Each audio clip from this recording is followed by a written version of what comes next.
வெறும் காலிஃப்ளவர் இருந்தால் போதுங்க, மொறு மொறுன்னு கிறிஸ்பியான காலிஃப்ளவர் 65 அதுவும் வீட்டில் இருக்க மசாலா வச்சு எப்படி செய்கிறதுன்னு பார்த்துடலாமா. முதல்ல காலிஃப்ளவர் இந்த மாதிரி சின்ன சின்னதாக கட் பண்ணி எடுத்துக்கோங்க. இது கூட சூடாக இருக்க தண்ணி, 1/2 ஸ்பூன் உப்பு, 1/2 ஸ்பூன் மஞ்சள் தூள் நல்லா மிக்ஸ் பண்ணிவிட்டு இது ஒரு 10 நிமிஷம் அப்படியே வச்சுருங்க. இப்போ அதை நல்லா வடிகட்டிட்டு ஒரு பவுலில் 2 டேபிள் ஸ்பூன் இஞ்சி பூண்டு பேஸ்ட், 2 டேபிள் ஸ்பூன் அரிசி மாவு, 2 table spoon cornflour, 3 table spoon maida, 1 spoon chilli powder, 1 spoon தனியாத்தூள், 1/2 ஸ்பூன் சீரகத்தூள், 1/2 ஸ்பூன் கரம் மசாலா, கொஞ்சமாக மஞ்சள் தூள், 3/4 டேபிள் ஸ்பூன் உப்பு, 2 டேபிள் ஸ்பூன் தயிர், கொஞ்சமாக லெமன் விட்டு நல்லா மிக்ஸ் பண்ணி எடுத்துக்கோங்க. நம்ம சிக்கன் 65ல மைதா மாவு ஆட் பண்ண மாட்டோம், பட் இதில் ஆட் பண்ணால் நல்லா கிறிஸ்பியாக இருக்கும்.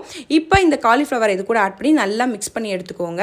இப்போ நல்லா சூடாக இருக்க எண்ணெயில் தனித்தனியாக பொரிச்சு எடுத்துக்கோங்க. 65 மாதிரி உடனே எடுக்காமல் கொஞ்சம் டைம் எடுத்து மீடியம் விட கொஞ்சம் ஹை ஃப்ளேமில் வச்சு மொறுன்னு பொரிச்சு எடுத்தால் டேஸ்டியான கிறிஸ்பி 65 ரெடி. கண்டிப்பாக இதை ட்ரை பண்ணி பாருங்கள். ஃபுல் ரெசிபி வந்து கமெண்டில் பின் பண்ணுறேன். இந்த மாதிரி டேஸ்டியான ரெசிபி பார்க்கணுன்னா மறக்காமல் நம்ம சேனலை சப்ஸ்கிரைப் பண்ணுங்கள்.